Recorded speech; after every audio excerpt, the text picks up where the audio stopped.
Well, today is not going to plan. I was going to go get my hair cut because the barber's open way later on a Thursday. I hadn't booked it. Usually you need to book it, but Thursday they're open like 9 hours. It's been a month since I had my haircut, so I am well overdue. Uh, but there's no availability. So then I was like, oh, I'll take Ruby into town. It's been a while since Ruby's had a walk around public to try and like get her. Still trying to get her used to A, being in the car because she does not like being in the car, and B, used to strangers a little bit more so she doesn't just bark at things. She's getting better at that bit. She's getting way better with strangers. Still does not like being in the car. But then I checked the temperature and it's like 27, so it's way too hot for her, so can't do that. I'll just take her out later on tonight when it goes colder. Instead, I'm going to go fuel my car up because my car, the fuel light came on yesterday when I came home from the gym. So we'll do that. And if I'm going to go fuel my car up, I might as well go to CEX. And if I'm going to CEX, I might as well take the camera, might as well film what there is.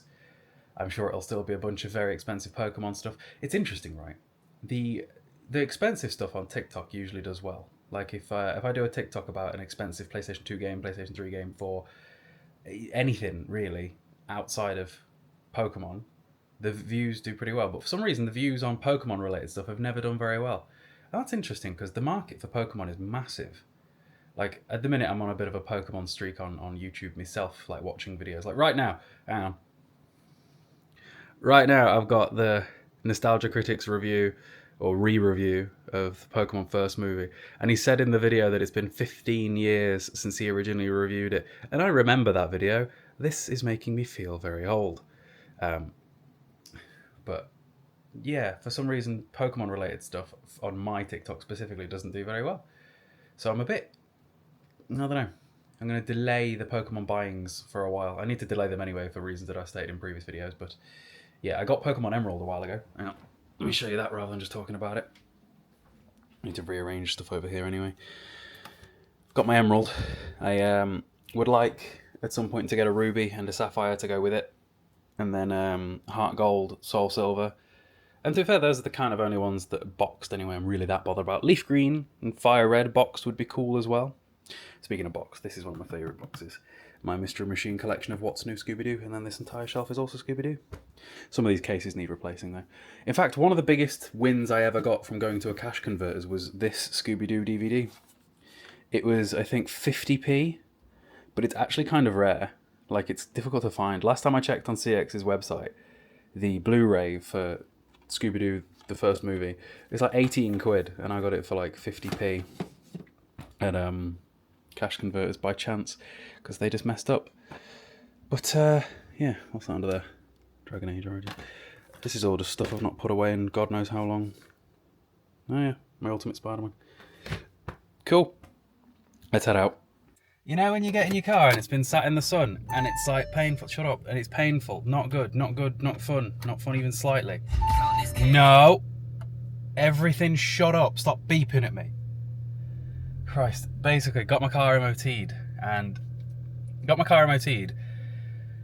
they didn't do the thing where they tell the car has been looked at and serviced and stuff, so it's still throwing me up an inspection warning. And I went through the settings of the car to try to turn that off myself, and I can't find the right setting. And I gave it a Google, started talking to good old ChatGPT, and apparently this make and model of an Audi A3 requires the OBD port thing to turn off that alert. So I'm going to have to go back to the garage at some point to get that cleared. But it's been beeping at me now for like a month and I've just been ignoring it. And then also my fuel light's on. Oh my god, that's so warm. Maybe I'll do my walk today, my good old mental health walk. It's been a couple of days, who knows. I did eat quite a bit yesterday, although I've been failing this bulk anyway, who knows. Right, I was going to say let's head into town, but I'm not moving this car until it's cooled down a little bit. I'll see you in a minute.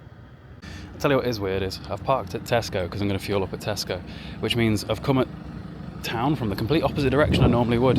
I always park at like Aldi when I go to CEX, but this is nostalgic. This is the Tesco that I worked at. One of the biggest downgrades to not working at this Tesco anymore is not having free parking. They quickly take your reg off the system, and they've downgraded the parking too. You used to be able to park for like 3 hours, now it's like 2. So can't be too long. Oh, the music in here is loud today. More white stuff on a sunny day is too brave. You'll wreck it. Well, it did not take long, but that heart gold that was 250 quid fully boxed with all the stuff appears to have gone already. It's that interesting seeing people on TikTok argue about who is willing to pay the crazy prices that CEX charge for some things, and yet things come and go so insanely fast. I mean, look at the other day with that gun club. It was in mint condition, £850. Somebody pulled the trigger on an £850 PS2 game that is objectively an awful game, like it were nothing. And I think that's crazy. I know that is bold of me to say that is crazy. I know, because go on, but still. And then looking at the PS1 section, I noticed a couple of things. It's the PlayStation 1 is not usually a console that I collect for, ever. But my local CEX has had a fair few things recently on the PlayStation 1 that I would like to have. That list is a very short list, and like 4 of that list is in my local. I'm just being sensible right now.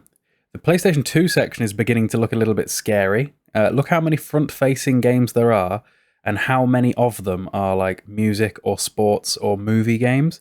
It isn't good. It's looking a bit sparse. Typically, Stafford CEX has always been pretty good for PS2. In fact, probably the best of all of the different CEXs that I frequent for PS2. Like, if my rotation of CEXs is what? Stafford, Cannock, Little Newcastle, Stoke, and I guess Telford. Stafford absolutely has the best PlayStation 2 section of any of those. In fact, Stafford might have just the best general selection of all of them anyway. I noticed this, Ratchet & Clank Size Matters on PSP. That is one of those games that has a PlayStation 2 version that gets decently expensive. I think I got mine for like 25. I would presume it's only going to climb. If you look at all of the other games that are along the same lines, like Silent Hill Origins or Secret Agent Clank, same franchise I guess there, those PSP games that get ported to PS2 always end up getting decently expensive. It's just a thing. I've also noticed they've dumbed down the Xbox section, like the original Xbox section, and moved the PlayStation 4 across. So if you look, there's just a single shelf or two for the original Xbox now, whereas before there was an entire like top to bottom mod. I don't know if CX calls it mods. We'd have called it a mod when I worked at Tesco. I'm presuming it's probably a universal thing, I don't know. But also look how many front-facing PS4 things there are too. Just front-facing things is typically a red flag when it comes to stock levels, and there is a lot of front-facing stuff all throughout Stafford CX at the minute. At the time of recording this, it's been a while since I've been in again, so we'll see how it is tomorrow. Hopefully it's better. But yeah, let me show you what I got. Alright, we're back in the car. Got myself a meal deal before I fuel up. Chicken, bacon and lettuce, a white monster, and Twix, which, let's get that out of the sun. And then we're going for a walk once I've fueled my empty car up. And I did actually buy a game, by the way, for today. Something different, very different. A system that I don't normally buy for, but I spotted it and I was like, gotta get that. So I'll show you that when we get home. Okay, so I'm home. Let me show you what we got in CEX today. Just a single game for a system I don't normally buy for. So we got Dragon Ball Final Bout, which might have been like the first game on the first. Hang on, what word am I looking for? The first Dragon Ball game on console? I don't know. I might have made that up. Maybe the earliest PAL one, anyway. Who knows? Interestingly, my local CX has not changed the price stickers on loads of stuff for quite a while. I've been noticing during my TikToks, and it's actually done me in with this one because it says 15, but I paid 18 because it went through the till at 18. Because typically, regardless of what the sticker says, when they scan the barcode, it goes through whatever it is on the system. I could have pointed it out and they'd have reduced it by the £3 because they usually do have to honour whatever the sticker says, but I just could not be bothered. But this has been on my list to get for a while. I think there's one other PlayStation 1 game, I think, for Dragon Ball Z.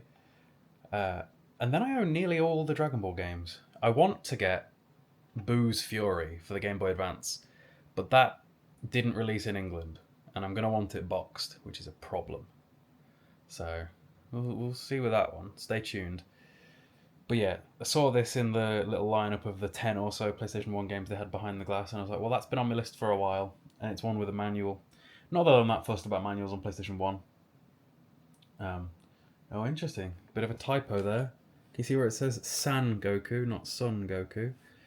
That's cool. Either way, new PlayStation 1 game. It is very rare that I buy PlayStation 1 games. I think I have 1, 2, 3, 4, 5, 6, 7, 8, 9, 10. I have 12 PlayStation 1 games, including the new one. So yeah. Cool. Hope you guys enjoyed. If you haven't already, do subscribe. Use code Cayle at MyProtein. Fitness programs on sale in the bio, probably? In the description. No, I don't know. Whatever. I need to start pimping those more. See you in a bit.